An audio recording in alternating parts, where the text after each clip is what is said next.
말씀인데요. 신약성경 제16장 18절에서 19절 찾으셨으면 성경책이 없으신 분들 앞에 화면을 보셔도 되겠습니다. 우리 다같이 공독하도록 하겠습니다. 또 내가 네게 이르노니 너는 베드로라. 내가 이 반석 위에 내 교회를 세우리니 음부의 권세가 이기지 못하리라. 내가 천국 열쇠를 네게 주리니 내가 땅에서 무엇이든지 매면 하늘에서도 매일 것이요 내가 땅에서 무엇이든지 풀면 하늘에서도 풀리리라 하시고. 아멘. 우리가 지난주에 하나님의 가족으로서 우리 유림교회의 특권이 뭔지를 살펴봤습니다. 오늘은 우리가 유림가족이 되었는데 왜 그럼 우리를 하나님께서 부르셨는가, 우리 유림교회의 부르심은 도대체 무엇인가, 그것을 살펴볼까 합니다. 제가 퀴즈 하나 드릴게요. 전국의 카페가 모두 몇 개나 될까요? 프랜차이즈 카페도 있고 제법 많죠. 돌아서면 다 커피숍인 것 같습니다. 프랜차이즈 이게 작년 자료인데요. 이디야가 2,750개, 스타벅스가 1,250개, 투썸플레이스 1,063개, 그 외에 이제 요거 플러스 엔젤리스, 할리스 등등 이렇게 해서 전국에 10만여 개가 조금 넘게 카페가 있다고 소상공에서 얘기를 하고 있습니다. 그러면 편의점은 모두 몇 개쯤 될까요? 작년 11월 기준인데요. 지금까지 매장 수로는 CU가 1위였는데 작년 11월 달에 뒤집어졌습니다. GS25가 1위가 됐어요. 13,899개, CU가 13,820개, 세븐일레븐이 15,000개, 이마트24가 4,438개 해서 54,000여 개의 편의점이 전국에 있다고 합니다. 이제 마지막 질문입니다. 그러면 교회는 전국에 몇 개가 있을까요? 등록된 교회가 5만여 개, 비등록까지 생각하면 한 8만여 개가 있다고 합니다. 우리가 대한예수교장로회 통합청에 소속돼 있는데 우리 교단에 속해 있는 교회가 9,190개. 이게 2018년도 기준이고요. 2019년도 기준은 이제 올해 2월달까지 이제 접속해서 정리를 합니다. 그럼 조금 더 숫자가 늘긴 할 것 같습니다. 한국 교회가 8만여 개, 참 많습니다. 편의점만큼 많고 커피숍만큼도 많고 수많은 교회들이 있어요. 교회 수가 좀 줄어들면 어떨까요? 솔직히 말해서 우리 큰 길 건너편에 경일교회, 아니죠, 중부교회, 경일교회, 저쪽 큰 길 건너에 경주 제일침례교회, 샤롬교회, 이쪽으로 대광교회, 한마음교회, 세경주교회, 모금교회 주변에 이렇게 교회들이 많이 있는데 우리 교회가 굳이, 경주 황승교회도 있죠, 굳이 우리 교회가 이 자리에 이렇게 있어야 되는가? 이거 어떻게 생각하십니까? 그냥 우리 흩어져서 많은 교회 속으로 들어가도 되지 않을까요? 이게 무슨 소린가? 아니다. 우리 유림교회는 유림교회로서의 어떤 부르심이 있다 라고 생각하신다면 우리 유림교회는 당연히 이곳에 함께 있어야 되죠. 우리가 기성의 교회들과 같은 거라면 굳이 우리끼리 모여가지고 이렇게 예배할 필요가 저는 없다고 생각합니다. 흩어져도 괜찮습니다. 그런데 우리 유림교회는 다르잖아요. 우리 유림교회에 특별한 부르심이 있으니까 우리가 이곳에서 함께 모여서 예배하는 거죠. 수많은 교회 중에 같은 한 교회, n분의 1로 생각하게 된다면 굳이 우리가 함께 모여서 우리끼리 함께 공동체를 이룰 필요가 없는 거죠. 우리 교회의 독특한 부르심, 그것이 있으니까 우리가 함께 모여서 예배하는 거죠. 성경에 보게 되면 하나님께서 공동체를 조직하셨는데 두 가지예요. 첫 번째 공동체가 뭐죠? 창세기에 나오는 가정입니다. 두 번째 공동체가 뭐죠? 교회입니다. 하나님께서 조직하신 공동체는 두 가지입니다. 가정과 교회. 자, 구약에는 교회라는 말이 나오지 않습니다. 신약에만 교회라는 단어가 2번 마태복음에 사용되어서 나옵니다. 그러니까 복음서 중에서 교회를 언급하고 있는 복음서는 마태복음밖에 없는 거죠. 이 마태복음 16장에 이제 교회라는 단어가 나오죠. 오늘 본문입니다. 그러니까 오늘 본문을 우리가 읽었는데 이 구절의 배경을 여러분들이 다 아시죠? 예수님께서 가이사랴 빌립보에 가셨어요. 제자들에게 묻습니다. 사람들이 나를 가리켜 누구를 하느냐? 이렇게 물으니까 제자들이 뭐라고 얘기를 해요? 더러는 세례 요한이라고 하고요. 더러는 엘리야라 하기도 하고요. 더러는 예레미야나 선지자 중에 하나라고 그렇게 얘기를 합니다. 그렇게 얘기하니까 예수님이 묻죠. 그러면 너희는 나를 누구라고 하느냐? 그때 베드로가 이야기를 해요. 뭐라고 얘기합니까? 주는 그리스도시요 살아계신 하나님의 아들입니다. 이 베드로가 고백을 하는 거죠. 이 베드로의 고백 이후에 오늘 본문의 말씀 17절, 18절 이렇게 19절까지 이어집니다. 지금 이제 가이사랴 빌립보라는 지역에 있습니다. 이 가이사랴라는 말은 시저를 뜻합니다. 로마의 왕 시저를 뜻하고요.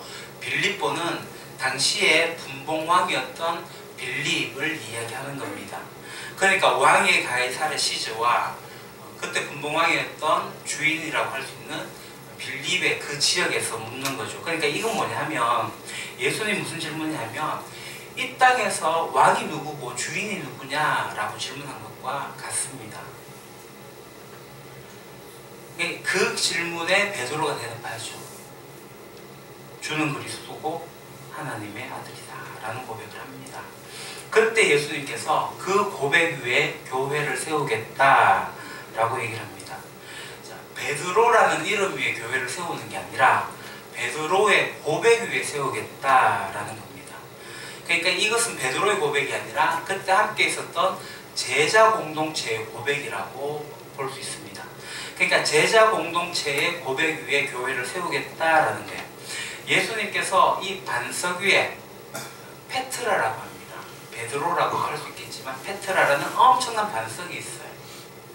그 반석 위에 든든하게 교회를 세우겠다라고 하셔요. 무슨 교회를 세우겠다고요? 내 교회를 세우겠다. 내 교회를 세우겠다. 그걸 영어로 뭐라고 했죠? 주역이 이렇게 나왔습니다. I will build my church. 내가 세울 거다. I will build 뭐를? My church. 그러니까 내가 나의 교회를 세우겠다라고 말씀하시는 거예요. 그러니까 교회가 처음 등장하는 구절에서 예수님이 뭐라고 말씀하시냐면 교회는 내 거야. 내가 세울 거야. 라고 예수님이 말씀을 하신 거예요. 교회는 예수님 겁니다. 예수님의 교회입니다. 목사의 교회도 아니고 성도들의 교회도 아니고 주님의 교회. 자, 그 교회를 예수님께서 내가 세울 거야 라고 말씀하신 다음에 교회가 가지는 권세에 대해서 말씀을 하시죠. 음부의 권세가 이기지 못할 거다. 그리고 천국의 열쇠, 하나님 나라의 열쇠를 주겠다라고 하십니다. 천국의 열쇠를 베드로에게 준 게 아닙니다. 교회에 준 거예요. 교회가 천국 열쇠를 가지고 있어요. 열쇠는 자물쇠를 따서 열 수도 있고 닫을 수도 있는 역할을 하는 거죠. 그러니까 하나님 나라의 열쇠를 가지고 있는 교회가 하나님 나라를 열어서 세상에 보여줄 수도 있고 하나님 나라를 닫을 수도 있습니다. 그러니까 하나님 나라의 문이 어디냐 하면 교회라는 거예요. 안타까운 이야기는 오늘날 한국 교회가 천국 문을 열어서 보여주는 것이 아니라 오히려 천국 문을 닫아버리고 있는 거죠. 성도들이 하나님 나라로 들어가는 것을 막아버리는 역할을 죄송하지만 한국 교회가 하고 있는 것 같습니다. 안타까운 이야기는 그렇습니다. 교회가 세상 사람들에게 천국으로 들어갈 수 있는 문이 되어야 할 텐데 걸림돌이 되고 거침돌이 되어가지고 오히려 문을 닫아버리고 못 들어가게 만들고 있는 안타까운 현실이 지금 현실입니다.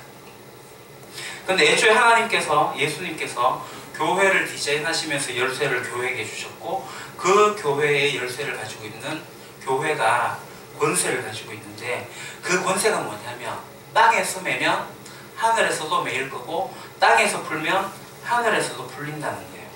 그러니까 제자 공동체의 고백 위에 세워진 이 하나님의 교회 공동체가 거의 하나님 나라와 동급이다 라는 엄청난 선언이 지금 주어진 겁니다. 그러니까 카톨릭 전통을 보게 되면 베드로가 초대 교황이에요. 그러니까 교회 권위가 베드로로부터 시작이 된다고 생각을 해요. 그러다 보니까 교황에게 모든 권력이 집중되어져 있죠. 그러니까 우리는 그렇지 않습니다. 하나님 나라로 들어가는 문이 바로 교회에 있고 교회가 그 하나님의 나라의 영광을 드러내는 것입니다. 우리가 지난주에 이 교회가 무엇인지 에베소서 1장 23절을 살펴봤는데요. 에베소서 2장 1장 23절 교회는 그의 몸이니 만물 안에서 만물을 충만하게 하시는 이에 충만함이라. 교회는 그리스도의 몸입니다. 이게 이제 비유적으로 상징적으로 시적으로 표현되어져 있긴 하지만 우리 교회는 그리스도가 주인이신 그리스도의 몸입니다.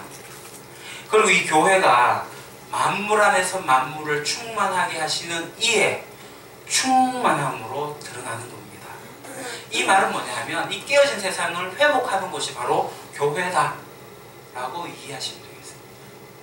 교회가 해야 할 일은 깨어지고 망가진 세상을 회복하는 일들을 하는 겁니다. 이게 만물을 충만하게 하는 거예요.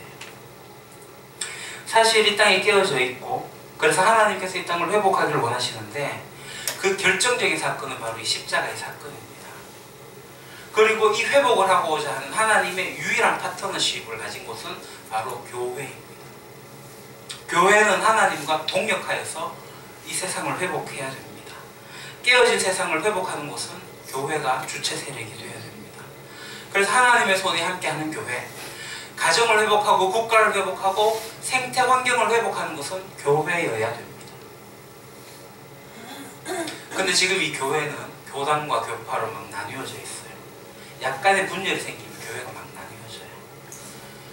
초대교회를 보게 되면 역시 초대교회도 나누어져 있었습니다. 지역에 따라서 예루살렘에, 안디옥에, 알렉산드리아에, 콘스탄티노플에, 로마에도 교회가 있었습니다.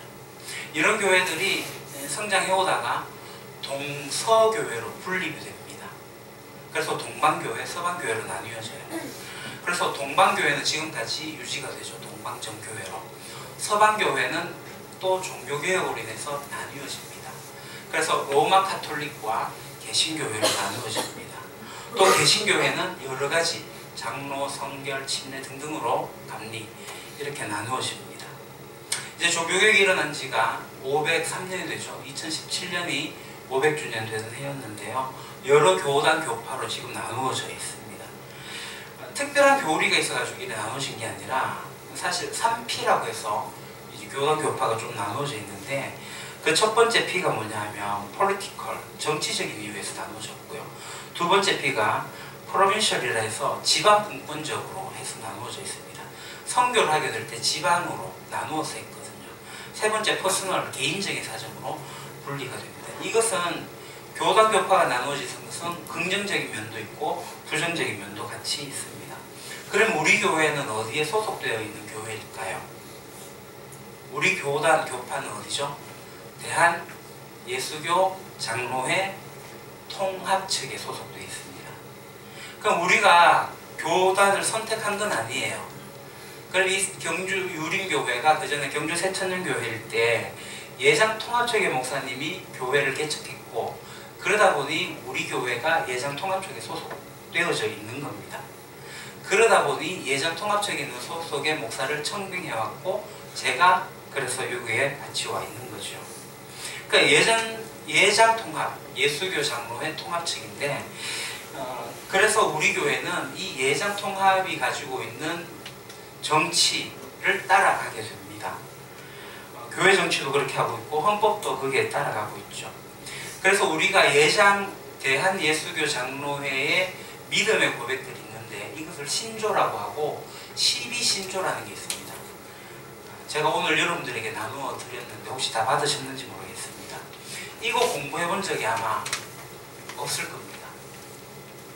이런 게 있었는지도 몰랐을 겁니다. 그래서 오늘은 한 번은 읽고 넘어가야 되겠다. 언제 이걸 볼 일이 있을지 잘 모릅니다. 그래서 우리 12신조 없는 분 손 들어주시면 나눠드릴게요. 받으십시오. 좀 나눠주십시오.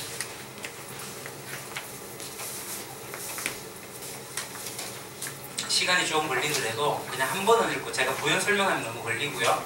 읽고만 넘어가겠습니다. 자, 같이 읽겠습니다. 1. 신구약 성경은 하나님의 말씀이니 신앙과 행위에 대하여 전환무한 유일의 법칙이다. 2. 하나님은 한 분이시니 오직 그만 경배할 것이다. 하나님은 신이시니 스스로 계시고 아니 계신 곳이 없으시며 다른 신과 모든 물질과 구별하시며 그의 존재와 지혜와 권능과 거룩하심과 공의와 인자하심과 사랑하심에 대하여 무한하시며 무궁하시며 변치 아니하신다. 3. 하나님의 본체에 삼위가 계시니 성부, 성자, 성령이시다. 이 삼위는 한 하나님이시다. 본체는 하나요 권능과 영광이 동등이시다. 4. 하나님은 모든 유형물과 무형물을 그 권능의 말씀으로 창조하사 보존하시고 주장하시나 결코 죄를 내신 이시는 아니시다. 모든 것을 자기 뜻대로 행하시며 만유는 다 하나님의 선하시고 지혜로우시고 거룩하신 목적을 성취하도록 역사하신다. 5. 하나님이 사람을 지으시되 자기 형상대로 지식과 의와 거룩하심으로 지으사 생물을 주관하게 하셨으니 세상 모든 사람이 한 근원에서 났은즉 다 동포요 형제다. 6. 우리의 시조가 선악간에 선택할 자유가 있었는데 시험을 받아 하나님께 범죄하였다. 아담으로부터 보통 생육법에 의하여 출생하는 모든 사람이 그의 안에서 그의 범죄에 참여하여 타락하였으니 사람의 원죄와 부패한 성품 외에 범죄할 가능성이 있는 자가 고의로 범죄하는 죄도 있은즉 모든 사람이 금세와 내세에 하나님의 공평한 진노와 형벌을 받는 것이 마땅하다. 7.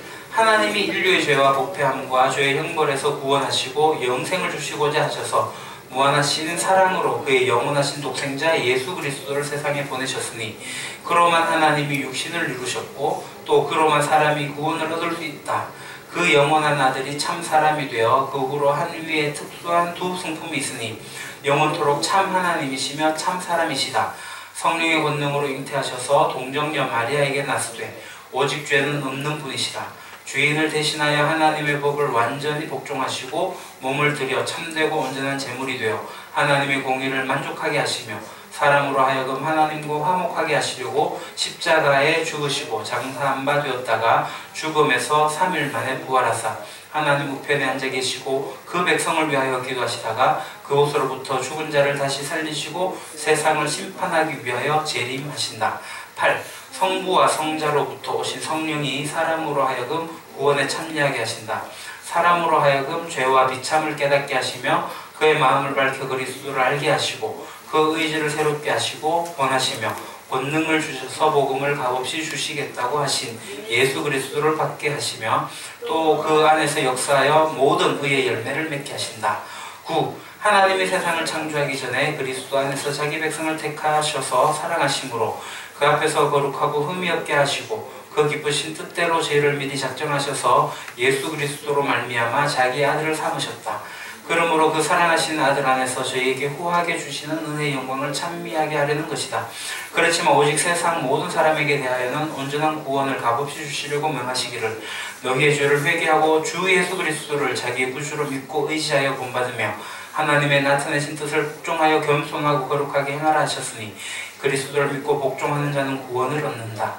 저희가 받은 바 특별한 유익은 의가 있게 하심과 양자가 되어 하나님의 자녀가 되게 하심과 성령의 감화로 거룩하게 하심과 영원한 영광이니 믿는 자는 이 세상에서도 구원을 얻는 것을 알 수 있고 기뻐할 것이다.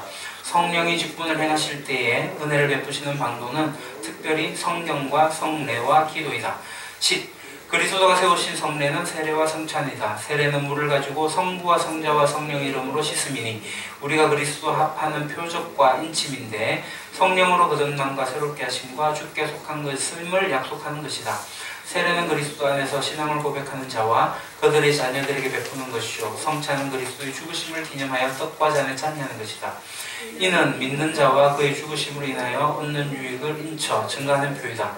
성찬은 주께서 오실 때까지 주의 백성이 행할 것이니 주를 믿고 그 속죄제를 의지함과 이로 인하여 나오는 유익을 받음과 더욱 주를 섬기기로 언약함과 주와 및 여러 교우로 더불어 교통하는 표이다.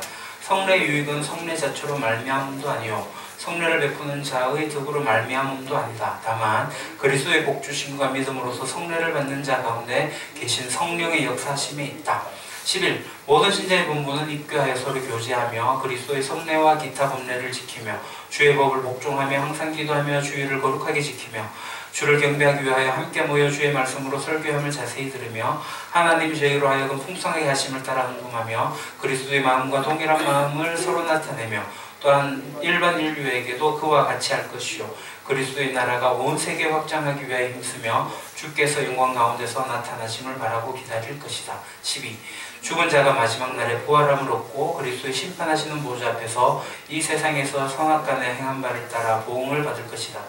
그리스도를 믿고 복종한 자는 현저히 사함을 얻고 영광 중에 영접받을 것이다.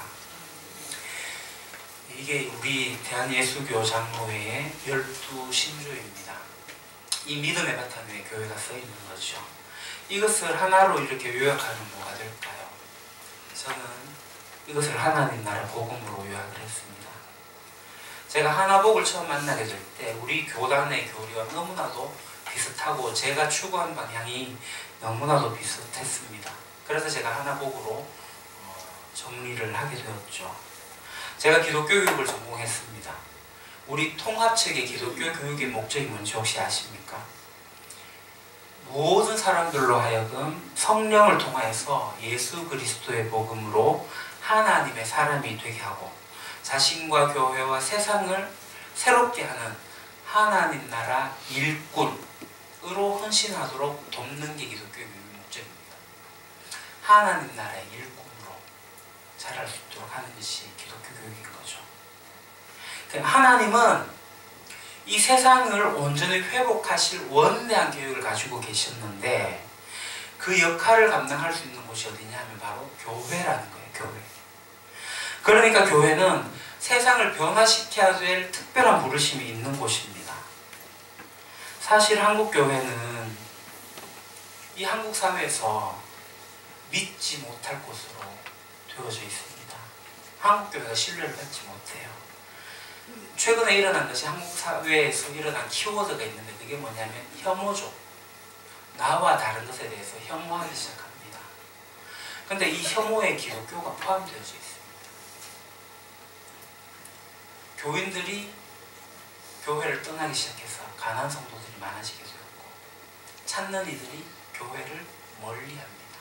너나 잘해라 하는 거죠. 제가 초에 통계를 보여드렸는데 50대 남자들이 다 떠나가요. 교회를. 떠나간 이유에 대해서 말씀드렸잖아요. 왜 떠나가냐면 목사 때문에, 장로 때문에 떠나가요. 교회 지도자들을 믿지 못하겠다는 거예요. 한국 교회 점수가 60점이면 낙제를 면하는데 53점입니다. 낙제점이 낙제. 근데 이게 지도자의 문제로만 돌릴 것인가? 아니죠. 성도들도 문제입니다. 성도들이 모든 섬김과 봉사와 헌신을 사역자들에게 맡겨버렸어요.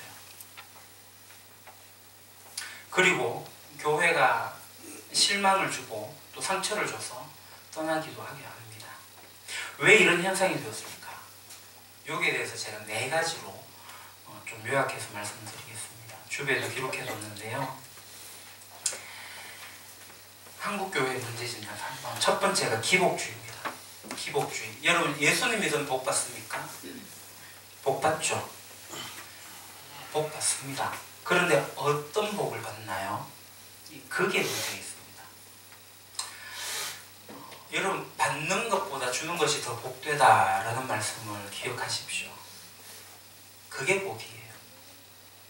의를 위하여 핍박받는 게 복이에요. 팔복 있잖아요. 근데 우리는 재물에 대해서 어떤 숫자에 대해서 이런 데 함몰되어져 있는 것 같습니다. 그러니까 모든 재물은 소수에 의해 가지고 소유되도록 구조가 되어져 있는데 거기에 내가 동참하려고 하는 것, 이게 기복적인 문제, 그런 문제가 있습니다. 자, 두 번째가 이제 좀 어려운 말인데 이원론적 영성이라고 할 수 있습니다. 이게 뭐냐면 우리의 삶과 신앙이 분리되어져 있는 거죠. 성과 속이 분리되어져 있는 겁니다. 그러니까 주일에는, 일요일에는 교회 와서 교회 생활하고 이 일요일 외에는 세상 생활을 하는 거죠. 분리되어져 있습니다. 그래서 이런 얘기를 하잖아요. 지난 한 주간도 세상 살면서 죄를 많이 지었다가 오늘 주일에 나와가지고 주의 보혈로 깨끗하게 해주십시오. 이게 세상과 이 교회 생활이 분리되어져 있어서 하는 기도가 아니겠습니까? 그냥 교회 와서 죄 씻음, 회개 안 받고 이걸 이제 목욕탕 영성, 사우나 영성이라고 하지 않습니까? 세상에서 찌들어서 살아가다가 온갖 죄를 묻히고 와갖고 교회 와서 깨끗하게 씻고 다시 세상 나가서 일을 하는 것이 이원론적 영성이라고 하는 겁니다.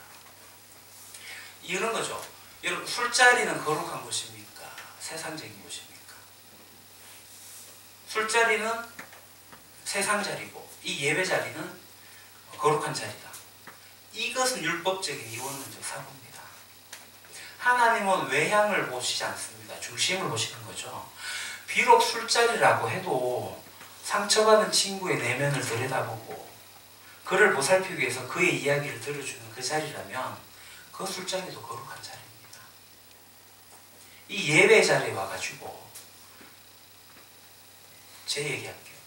제가 예수님 못 만났을 때 교회 와가지고 여자들을 봤습니다. 여자 때문에 교회 정착을 하게 됐거든요.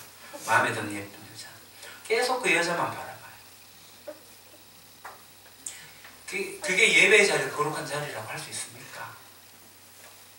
그런 식으로 우리가 나누어서 생각하면 안 된다는 거예요. 겉으로 드러나는 것이 중요한 게 아니라 하나님 마음의 중심을 보시는 거예요. 이곳에 앉아서도 딴 생각하고 있고 거룩한 자리 아닙니다. 근데 이 세상에 나가서도 하나님의 마음으로 사람을 돌보고 보살피고 하는 거 거룩한 자리입니다. 중심이 더 중요합니다. 근데 교회가 이걸 놓치고 있어요. 자, 세 번째 문제가 있는데 그것은 개인주의입니다. 한국교회 문제 중에 하나가 이거죠. 예배 자리에 와서 옆자리를 잘 안 돌아봐요. 앞만 보다 가지 않습니까? 지금도 이거 저만 바라보고 있잖아요. 앞만 보고 가요. 함께 예배를 드리고 있긴 한데 각자 개인적으로 예배를 드리고 있다고요. 그럼 마지막에 이제 인사 한번 하면 이제 겨우 몇 명만 그냥 손잡고 마는. 그래서 뭐 목사님들은 서로 눈을 마주치고 오랫동안 응시하면서 악수하시고 뭐 칭찬의 말도 해주시고 축복의 말도 해주세요 하면은 어려워하잖아요. 저도 어려워했습니다. 그러다 보니까 교회 안에 익명의 그리스도인들이 점점 많아집니다. 나만 예배 드리면 된다. 옆에 공동체에 있든 말든 내가 주일 예배 참석해가지고 앞만 바라보고 내가 찬송할 거 찬송하고 목사님의 설교 듣고 예배하면 예배 끝. 이거예요. 이게 개인주의입니다. 개인주의. 그러다 보니까 교회 안에 자꾸 숨어드는 사람들이 많습니다. 제가 있었던 경주제일교회가 그렇습니다. 과반이 그래요. 과반. 교회 무슨 행사하면은 한 300여 명밖에 안 와요. 전 교회 수련회 200명밖에 안 와요. 1200명, 1300명인데 다들 숨어 있습니다. 이런 게 개인적인 영성의 문제가 있고요. 네 번째, 교인 중심의 교회라는 겁니다. 좋게 말하면 성도 중심의 교회라는 건데요. 교인 중심인데 어떤 교회 이런 표가 붙어 있었습니다. 교인을 위해 최선을 다하는 교회. 교인을 위해서 최선을 다하는 교회. 그 의미가 대충은 이해가 되긴 하는데 좀 섬뜩하지 않습니까? 그냥 우리끼리 모여갖고 우리끼리 신앙생활하는 거, 우리끼리 편하게 지내는 거, 우리들끼리만의 공동체를 만드는 거, 우리가 돈 모아갖고 더 큰 교회당 만들고 더 편한 건물 만들고 하는 거, 이런 교회의 모습이 만약에 우리 유리교회에 있다면 우리 교회는 흩어져도 됩니다. 교회는 이러면 안 되겠다. 이러면 안 됩니다. 교인 중심의 교회가 아니라 어떤 교회가 돼야 되죠? 찾는 이 중심의 교회가 돼야 돼요. 예수님은 이 땅에 오신 것은 잃은 자를 찾아 구원하려고 하신 거예요. 그러니까 예수님의 영광스러운 사역의 파트너십으로 우리 교회가 찾는 이들을 찾아야 돼요. 그래서 우리는 찾는 이 중심의 교회를 추구합니다. 그러니까 찾는 이들을 최대한 배려할 수 있는 예배가 돼야 돼요. 그래서 우리 예배를 조금씩 찾는 이들에게 맞추어 나가려고 할 거예요. 그들이 우리 교회 와가지고 문화적인 충격을 받지 않도록, 그들이, 그러니까 우리가 PPT 화면을 띄우는 이유는 성경책 없는 이들이 와가지고 편하게 예배드릴 수 있도록 배려하는 부분이죠. 제가 있었던 경주제일교회는 PPT 화면을 사용하지 않았습니다. 그러니까 성경을 이제 비치용을 두고 비치용으로 볼 수 있도록 한, 그것도 틀리고 나쁜 건 아닙니다만은 우리는 어떻든 최대한 찾는 이들이 왔을 때 배려할 수 있는 곳이어야 된다. 그래서 그들이 정말 기독교의 진리를 바로 알 수 있도록 안내를 해주고 풍성한 삶의 초대를 통해서 복음으로 전수할 수 있도록 하는 거죠. 우리 교회는 교인 중심의 교회가 아니라 찾는 이 중심의 교회여야 된다. 자, 두 번째는 이 개인주의가 만연한 이러한 한국교회 상황에서 개인주의를 타파할 수 있는 진실한 공동체를 세워야 된다는 겁니다. 제가 올해 중점을 두는 부분이기도 합니다. 여성분들은 동창들을 만나면, 죄송합니다, 수다를 많이 떨어요. 할 얘기가 참 많습니다. 나눔을 잘해요. 남성분들은 동창을 만나면 술자리에서 별 이야기 안 해요. 군대 이야기, 축구 이야기. 교회 안에서 이야기를 나누라. 이 나누는 게 되게 어색하죠. 사실 교회는 그런 곳이 아니어야 됩니다. 교회에 와서 나의 아픔, 나의 상처, 나의 고민, 이런 것들을 이야기하고 위로를 받고 어떤 해결을 찾아가는 그러한 곳이어야 됩니다. 그리고 모든 비밀은 보장되어야 되는 것이 이 진실한 공동체. 이 진실한 공동체가 갖춰야 될 정말 중요한 것 중에 하나가 뭐냐면 불평금지입니다. 불만금지, 뒷담화 금지. 교회 내에서 누구누구는 어떻다, 뒷말 절대 하시면 안 되고, 나는 이렇게 하는데 너는 왜 그래? 라고 이야기를 하지 마십시오. 공동체가 깨집니다. 진실한 공동체를 만들어야 돼요. 자, 세 번째, 이원론적 형성이 문제인데요. 이걸 보완하기 위해서 균형 잡힌 성장이 필요합니다. 우리 삶의 모든 영역에서, 가정에서 자녀 교육하는 거, 그 결혼하는 기준이 되는 거, 내가 가진 재정을 활용하는 거, 이 모든 것들이 하나님의 법도 아래에서 어떻게 다스려지고 어떻게 되어야 되는지, 그런 것을 배우고 우리가 성장하고 서로 자극하고 격려하면서 이런 일들을 교회에서 만들어 나가야 되는 거죠. 우리 교회가 이런 것에 관심을 가지는 겁니다. 그래서 우리가 앞으로 세미나도 열 거고 아카데미도 열 거고 그냥 성경 공부라도 해도 됩니다. 그런 시간을 가지려고 합니다. 지적인 것을 만족시키려고 그런 것을 하려고 하는 게 아니라 우리 삶의 연약한 부분들을 보완하기 위해 가지고 성격적 기준을 잘 살펴보고 거기에서 우리가 잘 살아내기 위해서 지속적으로 그런 일들을 하려고 해요. 항존지 피택자 교육이 끝나면 주일 오후에 아카데미 또는 세미나를 열 겁니다. 자, 그리고 네 번째, 기복주의 문제를 어떻게 해결할 수 있을까? 그것은 변혁 사업을 하는 겁니다. 하나님께서 이미 변화시키려고 하시고 계셔요. 그러니까 하나님께서 이 땅 가운데 하나님 나라를 이루기 위해 가지고 한 개인의 성도를 변화시키고 그가 속해 있는 공동체를 변화시키고자 하는 그 일을 우리가 같이 하는 거예요. 우리 유림교회 안에서 이런 변화의 몸부림들이 있게 될 때 이 지역사회, 해외, 이 통일의 문제, 문화와 생태, 환경 이런 것들을 하나님 나라의 가치로 하나님의 뜻에 맞도록 회복하는 일, 아주 작은 일부터 시작을 하는 거예요. 그 일에 모든 성도들이 동참하고 참여하는 거죠. 안팎의 변혁은 내가 다 성장하고 온전하게 되어갖고 그 일을 하는 게 아닙니다. 예수 그리스도를 따르기로 시작했다면 그 일은 시작이 될 겁니다. 군대에 갓 입대한 훈련병도 군인이요, 여러 훈련을 받은 특전사도 군인입니다. 소속되었고 예수 그리스도를 따르기 시작했다면 그 그 일을 지향하는 겁니다. 우리가 신앙의 깊이에 따라서 하는 일이 다를 수가 있습니다. 그 변혁의 강도도 약할 수도 있고 강할 수도 있고 그렇습니다. 스스로 내가 변화시켜 나가면서 우리 주변을 변화시키려 나가려고 하는 그런 마음이 중요하죠. 우리가 특별히 하나님의 공동체에 속했고 하나님의 가족이 되었는데 우리 삶의 시야는 안팎의 변화가 나타나게 됩니다. 그리고 마지막 예배입니다. 소망하는 예배, 종말론전 예배. 종말이 되면 하나님 앞에 가게 돼요. 하나님과 대면하게 됩니다. 그 앞에서 하나님을 예배하게 되는 것. 오늘 동일하게 하나님 앞에서 예배하는 것입니다. 그래서 우리의 지금의 예배가 종말론적 예배, 하나님의 임재 가운데서 드려지는 나의 모든 것을 바치는 그 예배가 되어야 됩니다. 하나님의 임재를 예배 가운데 여러분들이 체험하셔야 됩니다.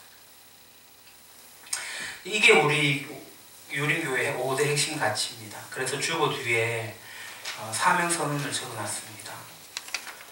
같이 읽을까요? 사명선언문. 유림교회는 찾는 이들을 찾아 친교하고 섬기며 복음을 제시하여 그들이 건강하고 진실한 공동체에 속하도록 돕고 더불어 함께 균형된 성숙을 추구하는 예수 따르기가 되어 세상 회복과 치유의 변혁을 이루어 온전한 삶을 하나님께 드림으로 예배의 삶을 살게 한다. 이게 우리의 사명선언입니다. 그 밑에 핵심적인 5가지 가치를 가지고 있죠. 그래서 우리가 유림, YURIM으로 이제 워드 이니셜 워드로 만들어놨습니다. 나중에 한번 여러분들 요람이 나오면 보시면 좋겠습니다.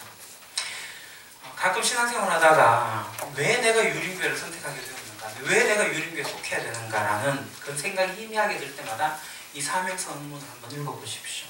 그럼 나의 자리를 다시 찾을 수가 있게 될 겁니다. 사랑하는 형제자매 여러분, 하나님께서 우리를 유림교회 공동체로 부르셨는데요. 이 부르심을 통해서 하나님은 우리를 하나님의 꿈에 동참시키십니다. 근데 하나님 우리를 부르시고 그냥 마는 게 아니에요. 내버려 두시잖아요.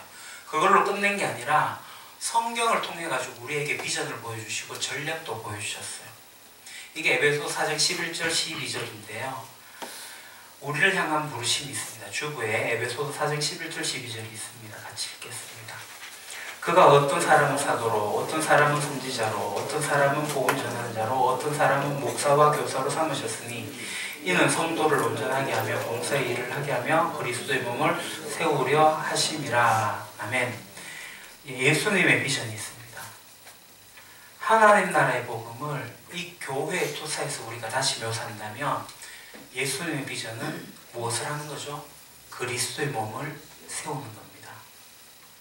그리스도의 몸이 어린아이 상태에 머무르지 않고 장성한 분량이 이르기까지 충만하게 되도록 하나님의 파트너가 되도록 우리가 그리스도의 몸을 세우는 거예요.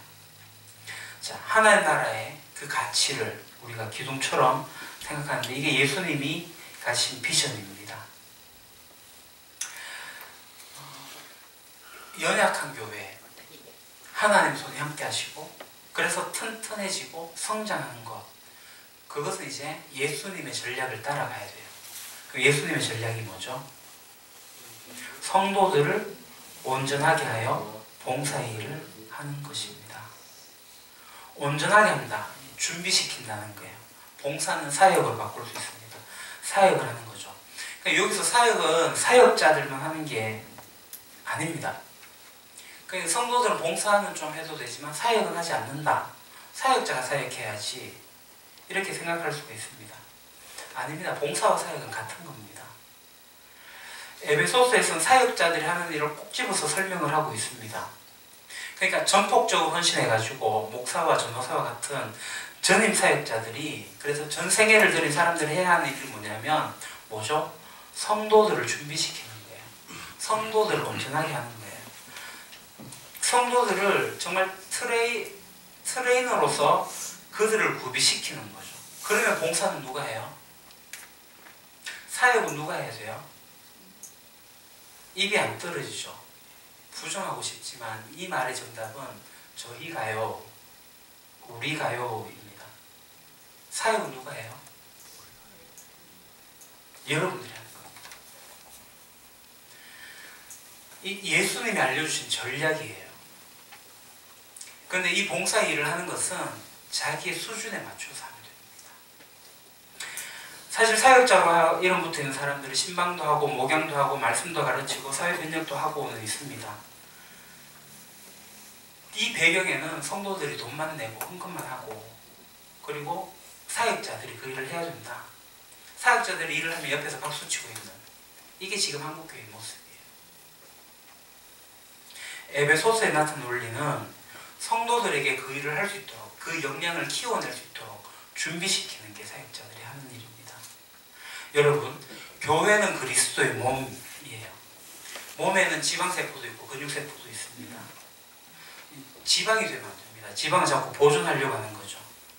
기복주의 뷔페가 소유하는 거잖아요. 지방입니다. 이 근육은 그걸 사용하는 거예요. 모든 성도들이 근육세포가 되어야 됩니다. 여러분들의 기질과 성격과 인격에 따라가지고 여러분의 달란트에 따라가지고 교회의 근육세포가 되어야 됩니다. 우리 유림교회가 그런 근육세포들이 이제 조금씩 늘어나는 거예요. 제가 나들목교회를 탐방하고 놀란 것이 있습니다. 나들목교회는 교회당 건물이 없습니다. 대권고등학교 대강당에서 예배를 드리는데요. 일주일에 한 번. 매주 토요일마다 주일 예배를 위해서 세팅을 해요. 토요일마다 헌신하고 봉사하는 주된 연령대, 중심 연령대가 60대입니다.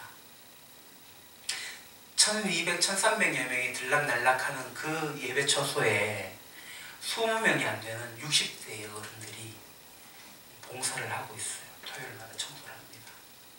정말 대단한 생각을 했고 젊은 세대들이 좀 더 깨어 있어야 되겠구나 라는 생각도 했습니다. 저는 여러분들이 어느 한 부분에서 근육세포가 되어가지고 한 몫을 감당하는 것, 내가 할 수 있는 게 한 가지가 되고 두 가지가 세 가지가 되고 점점 늘어나는 것, 그것이 필요하다고 생각합니다. 마지막으로 두 가지만 말씀드릴게요. 그리스도의 몸을 세우기 위해서 뭘 해야 된다? 성장하십시오. 지방세포로 성장하지 마시고 근육세포로 성장하십시오. 잘 성장하기 위해서 잘 배우셔야 됩니다. 그래서 사역자들에게 먼저 된 이들에게 찾아가서 어떻게 해야 되는지, 내가 이런 일을 하고 싶은데 어떻게 하면 좋을까요? 물어보고 나의 부족함 어떻게 채워야 될 것인지 알아가는 거, 참여를 그렇게 하십시오. 자, 그렇게 배우셔야 되고, 두 번째, 그리스도의 몸을 세우기 위해서 어떻게 해야 된다? 사랑하셔야 됩니다. 전체 교회를 사랑하는 거 참 중요합니다만 작은 소그룹 공동체에서 나와 함께하는 사람들을 정말 사랑하십시오. 그리고 저는 우리 교회가 전체적으로 뭔가를 하고 싶지 않습니다. 예를 들어서 우리가 지금 어린이 도서관을 시작을 했는데요. 제가 어떤 욕심이 있어가지고 시작을 하긴 했습니다만은 저는 이 도서관 사역을 제가 할 수 있으면 제가 하겠지만 한 2년 후쯤에 본격적으로 시작을 하게 될 것 같아요. 혹시 도서관에 관심 있는 사람들을 같이 사역을 하면 되겠습니다. 그리고 우리 교회 교인들이 사랑의 도시락 콘서트 같은 거 하지 않습니까? 그런 거 하시면 됩니다. 작년에 청년들이 모여가지고 반찬을 좀 나누자라는 의견도 나왔어요. 이 교회당 주변에 거리 청소도 하자라는 이야기들도 나왔습니다. 이런 변혁들이 교회 단위에서, 목회자의 단위에서 흘러서 성도들에게 나온 게 아니라 여러분들의 손에서 나오기 시작해야 된다는 겁니다. 누군가로부터 제안이 될 때 기쁨으로 우리 교회가 동참할 수도 있고 동참하지 않을 수도 있습니다. 한 가지 일을 내가 할 수 있다면 그 일을 시작하는 거예요.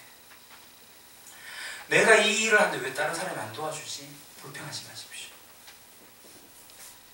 사실 나들목교회에 바하밥집이라는 곳이 있습니다. 이제 무료급식소인데 여기에 대한 마음이 든 사람이 김현일 목자라고 있습니다. 그분이 내가 이 일을 하게 되는데 교회 가서 좀 도와주면 좋겠다.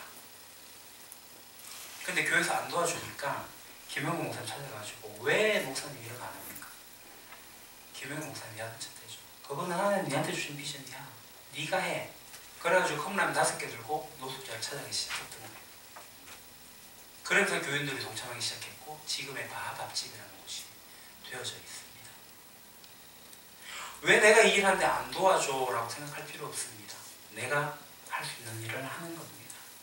그럴 때 우리 성도들이 같이 동참하게 되는 거죠. 다시 처음으로 돌아가겠습니다.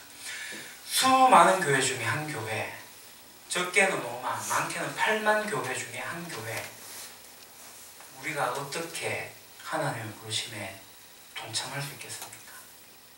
큰 꿈을 꾸지 않습니다. 비록 계란으로 바위치기가 될지언정 하나님의 방법을 사용하겠습니다. 그것은 바로 겨자씨 전략입니다. 아주 작은, 손톱보다도 작은 그 겨자씨. 우공이산이라는 곳에 선거가 있지 않습니까? 90세 넘은 할아버지 우공이 산을 옮기는 거예요. 한 삽 한 삽 떠서 옮기는데 여기에 감동한 옥황상제가 산을 옮겨줬다는 거 아닙니까? 성경적으로 본다면 우리들의 작은 노력, 겨자씨만한 헌신이 산을 옮길 수가 있게 됩니다. 이 산들은 할 수가 있습니다. 이게 하나님의 전략이고 겨자씨 전략이라고 하는 겁니다. 작은 씨앗 하나가 큰 나무가 되어서 새들이 깃들고 열매를 맺는 그런 평안과 휴식이 있는 곳, 겨자씨 하나로 시작을 합니다. 작은 것 하나. 우리 교회가 이 일을 하는 겁니다. 기도하겠습니다. 하나님, 제가 겨자씨가 되겠습니다. 제가 근육세포가 되어서 일하겠습니다. 교회 영광과 부르심에 참여하겠습니다. 하나님의 원대한 역사에 돌 하나 놓겠습니다. 1시간, 하루 내 수입의 일부 우리 유림교회 부르심에 동참하기를 원합니다. 이렇게 결단하고 나아가겠습니다. 예수님 이름으로 기도합니다. 아멘.